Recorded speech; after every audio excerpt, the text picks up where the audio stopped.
তিনি যখন রোদের মাঝে খোলা আকাশের নিচে হাঁটতেন, সাহাবারা তাকিয়ে দেখতেন আমরা ভীত সন্ত্রস্ত, আমরা এই রোদের মাঝে বাইরে যেতে চাই না, যেখানে ধান দিলে খই হয়ে যাবে, চাল দিলে মুড়ি হয়ে যাবে।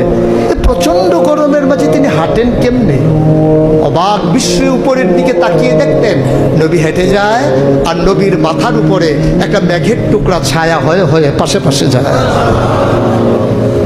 এবড়ো থেবড়ো পাথরগুলোর উপর দিয়ে আমার নবী যখন হাঁটতেন, পাথরের কোনা বের হওয়া পাথরে সবাই হাঁটতে ভয় পেতেন, অথচ নবী সেই এবড়ো থেবড়ো পাথরের উপর দিয়ে হেঁটে যেতেন।